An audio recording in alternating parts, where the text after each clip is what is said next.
Click the links to join the channel here over at SubScribeStar. So over at Star Wars, you're having a little bit of a discrimination issue from James O'Keefe. He says Star Wars VP or Disney VP details discriminatory hiring practices. Nobody else is going to tell you this, but they're not considering any white males for the job, says VP of Business Affairs. If you're an SJW, please don't watch. Just unsubscribe if you accidentally sub. You can find a much better channel out there, and we don't have to argue with your passive-aggressive comments because you're obese and mad at your dad. So O'Keefe is from Project Veritas, where he was fired because he flew a little bit too close to the sun on the last story before this. I guess the investors panicked. And it turns out that when you get over target, you catch fire. It's always a good sign. So when you start getting kicked out of banks and demonetized from, kicked off of platforms and whatnot, it's like, that must have been a little too much truth. So Project Veritas went back to being the safe right wing, i.e. they're actually helping go to the left and prevent you from going to the right because you'd have to look at their investors. It's pretty well a predictable cycle with the controlled glow right wing. That isn't actually the right wing. So the views and subs for Veritas dropped and O'Keefe Media blew up, where now he's more than double the size at over 2 million followers. So he and his new crew go around with hidden cameras and get these stories. Sometimes I think they're using a little flirtation because some of the guys who are giving these stories are obviously of the BLT persuasion. And I guess the people doing the interview are younger, good-looking guys, so they're willing to talk to them. It's got to be humiliating if you're caught in a sting like this. So he does this interview with a Disney guy who admits that they don't hire white men or even black men if they're not dark enough, which has got to be bizarre if you're in that situation. They say they value diversity. Obviously, they don't. They value this, the Larry Fink skin deep appearances. All this is this is a lot of words to say. It's not diversity, inclusion, equity. They're just anti-white, and that's the core. It's like if you have that template, the filter, and you view all their actions, you go, they just hate people of European descent. Yeah, it really is that simple. So the Disney you have now is the obese, blue-haired, trans, furry, otherkin cat mom, and the stories reflect that. They're toxic, alt-left, insane, biased, globalist propaganda, and that's all they're capable of making.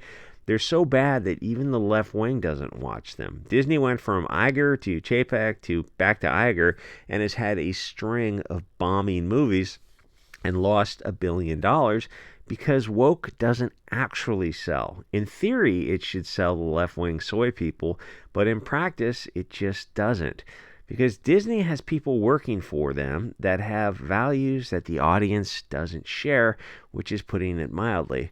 The audience is and wants the Disneys of the 1980s, straight, family-based, traditional, and of European descent. That's the story that sells to the biggest audience.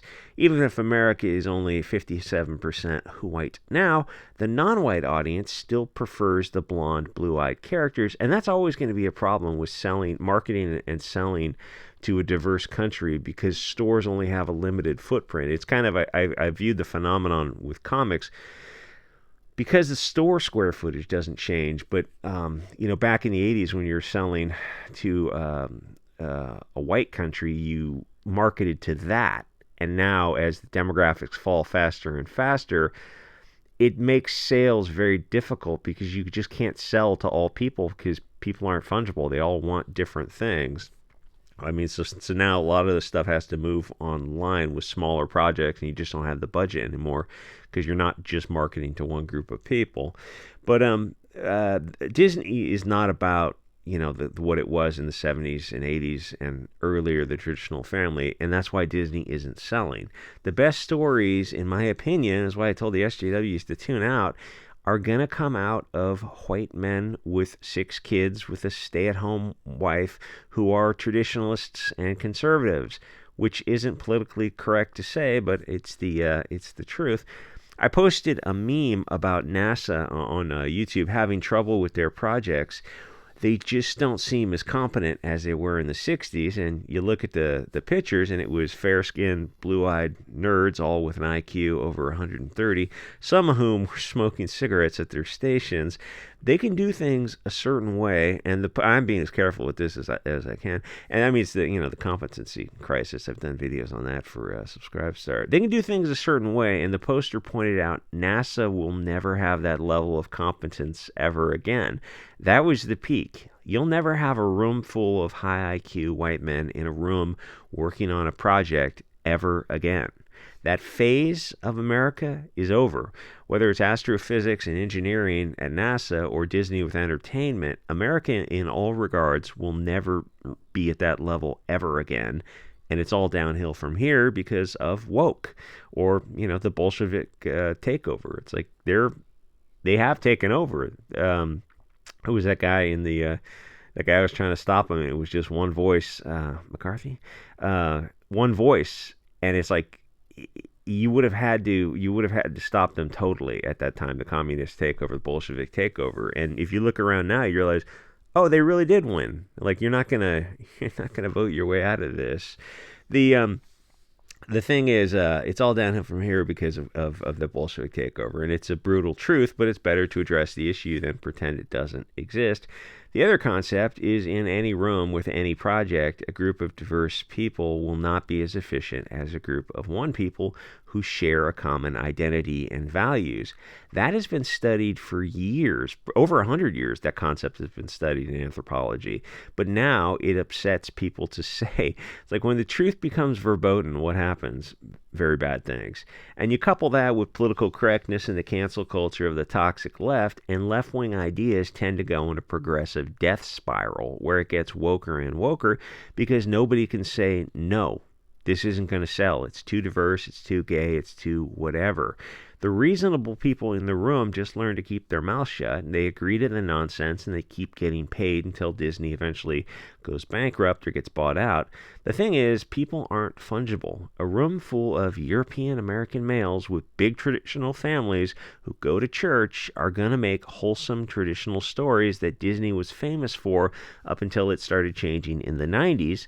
And if you replace them with nose-pierced, blue-haired lesbian Satanists who remove their breasts and then get impregnated and deliver kids, and they bring the kid up to their chest, and it's like, you can't breastfeed because you remove your mammary glands. This is insane. Yeah, that's where we are now.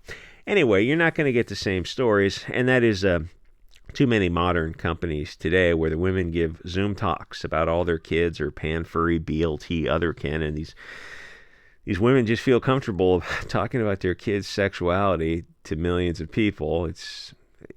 May you live in interesting times, a blessing and a curse. So that was a creative director at Disney, except that's 1% of the country that's into that stuff. It flat out does not sell. Or you've got a black power lesbian woman talking about how much she hates European people, men, and straight people, and she's working at Disney helping to select stories. So you end up with every Frankfurt School cliche in the movies, and they don't sell. And their animation is if anything, even worse. Disney has become known now as a woke, anti-white, globalist company, an institution completely captured.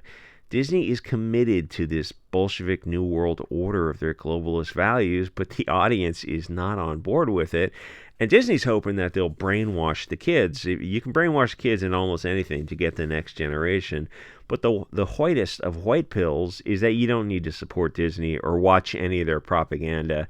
And also, I mean, heaven forbid you read a book. It's like we didn't have any of this stuff when we were kids because we had books.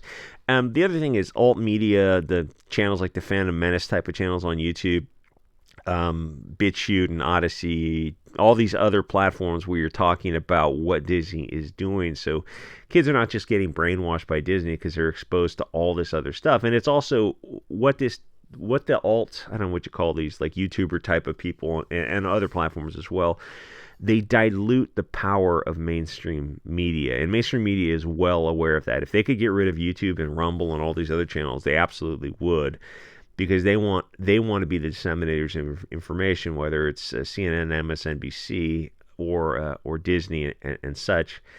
but there's just too many alternative platforms that are poking fun at Disney. It's like one of the reasons Diversity in Comics, Richard Meyer, made them so insane, because that was a new concept where somebody with a decent sized following was looking at the propaganda they were putting out, and he was just lampooning it as the Bolshevik propaganda it was. He didn't use that kind of words because he wanted to stay on YouTube and make a lot of money, which he's been very successful at.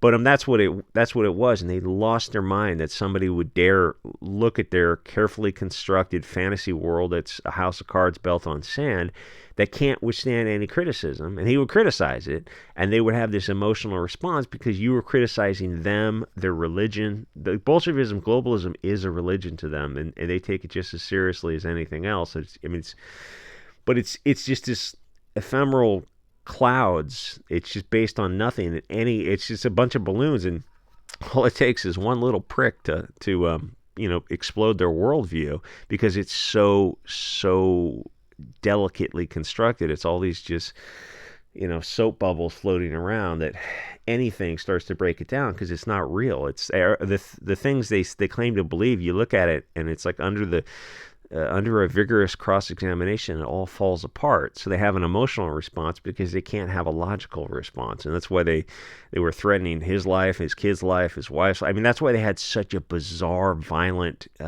fantasies response to EVS, to Richard Meyer, to all these people who were just criticizing comics, but they weren't criticizing comics. They were criticizing the underlying foundation of their comics, which it's the comics, the Disney, the video games. Now video games are undergoing the same thing. It's all the same stuff. It's this Bolshevik takeover. Like they're firmly in charge. You're not gonna. Wow, I won't go any further for YouTube. Anyway, like, comment, subscribe. Check out the SubScribe star for the other sorts of things, and I'll see you guys all next episode.